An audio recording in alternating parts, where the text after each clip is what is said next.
Most people think criticism affects them because it's harsh and unfair, but that's not really the reason why it affects you. Hey there, I'm Natalie France, an unapologetic presence coach. This is a space for women who are tired of being weighed down by the opinions of others. Today's topic of discussion is why criticism affects you more than you think it does. Some might argue that you can have positive criticism as well as negative criticism. Negative is going to be a little bit more obvious, something that is being said to you or about you that probably is intended to offend you in some way. Whereas constructive criticism is there to help you develop yourself in some way. But with that said, whether it is negative or constructive, it's unwarranted. And criticism often lands where there are issues unresolved. Criticism only lands where there is something unresolved. That doesn't mean that it's true, but it definitely means you react to it. This can sometimes reveal itself in terms of an identity gap, meaning that maybe you haven't fully decided who you are as a person, and that can mean so many things. That's quite ambiguous. But potentially you're not fully comfortable with who you are. And because you're not comfortable with who you are, other people start to fill in those gaps for you and almost tell you who you are as a person. It might be that you are in a place right now where you're trying to figure out what you want to do with your life. But because you're not completely sure and you're potentially sharing this information with other people, they start to tell you what you should do with your life or just influence you in some way, shape or form with their kind of mindset. And that will come across as criticism to you because you're not sure about what you want to do and you're just airing it out potentially.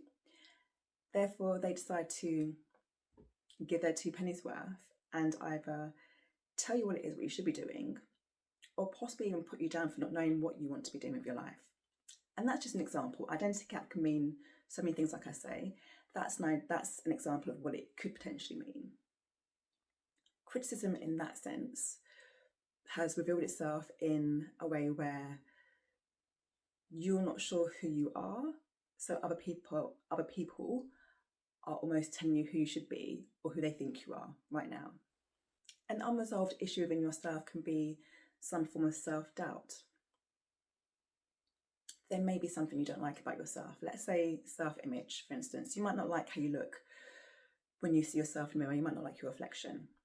And if there's something specific that you don't like about your reflection that other people then pick up on and say back to you, that is going to touch a nerve because you already in yourself have an issue with that thing. Somebody else then highlighting it is a trigger in itself. It triggers a response from you. That response can be something that you keep to yourself. It might just be you feel a bit angry or upset inside. It could be that you have a go at them for saying it. However that kind of presents itself is not really the point. Is that when you have an element of self-doubt, and it doesn't have to be self-image, but when you have an element of self-doubt, you might be projecting that verbally or internally in your thoughts, however it is that you are communicating that to the world. When someone then highlights that, picks up on it and relays it back to you, that is going to touch a nerve. And that nerve is an unresolved issue within you, where the criticism now starts to kind of just poke at it and make you feel some way. Then something unresolved could be a sense of needing validation. Potentially you lack a certain sense of confidence to the extent where you can only feel confident by other people's approval and validation of you. And if you don't get that validation, if you don't get that approval, or if somebody says something that kind of just takes away from that within you, then again, it's an unresolved issue that you have. because you're seeking external validation. You're seeking others to really tell you who you are when you should know who you are internally. So that unresolved issue of seeking validation, rather than looking within to find that confidence, to find that inwards power for you to know who you have the potential to be in order to validate yourself, you're looking externally for other people to potentially like you, love you, a sense of them believing in you. And when you don't get that validation, or when they possibly contradict what it is that you're trying to get from them, again, it's going to be a trigger. It's going to be something that scratches beneath the surface, something that you don't want to hear, but yet something that you were seeking validation for. The final kind of example of an unresolved issue I'm going to bring is internal conflict. Now, I feel like all the ones I've mentioned already are some form of internal conflict, let's be honest. But internal conflict will, on a bigger scale, it will relate to you having internal issues with yourself, issues that you know you have with yourself. And those issues can be very deep. So let's take, for instance, like the external out of the equation. Like, you might not like something that you like, that you see yourself in the mirror. I've already referred to that as an example. But let's take that kind of example out of the equation. Let's go a little bit deeper within. There might be things about you internally that you're already struggling with, that you're already having a conflict of interest in within yourself. And that's really generally down to kind of your train of thought, how you think, how you feel, your mindset. Sometimes, I'm not going to get too much into like laws of attraction and the universe, because that's not really the work that I do, but there is some truth to it. Sometimes when you are having thoughts of yourself that aren't very uplifting, that more kind of drain your soul and your energy, for instance, you're also projecting that image of yourself to the world. So for every negative thought you have of you internally, that is who you portray externally. And you might not even realise that, but that is how you portray yourself externally. And then when other people start to reflect that to you in their words to you, in what they say to you, and you don't have to say it to them, but because you're internally saying it to yourself and you are putting it out there, energies get picked up on. And if somebody says something about you that you already have an internal conflict with yourself already, and they say it outwardly, externally, without you having to say it to them in the first place, that in itself is going to really upheaval deep-rooted issues that you have within, because you know it of yourself already, because that's what you say to yourself. Whether it's true of yourself or not is another topic of discussion altogether, but if it's something that you're saying to yourself already, let's assume that it's true and that you believe that of yourself. So when somebody else brings that to the table, literally brings it to you in a conversation, however it is they choose to phrase that, that is an issue, an unresolved issue that is so deep-rooted that the last thing you want to hear is for someone else to be verbalizing it back to you. But when you have these unresolved issues, criticism is going to bring them to the surface, whether you like it or not. And it's very hard in that sense to deny them when you have already internalized them before they've been brought to the table. So in summary, it's not the criticism itself,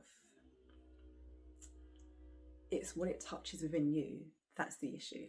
So then what does this look like once someone has criticized you? What does that then start to look like in real time?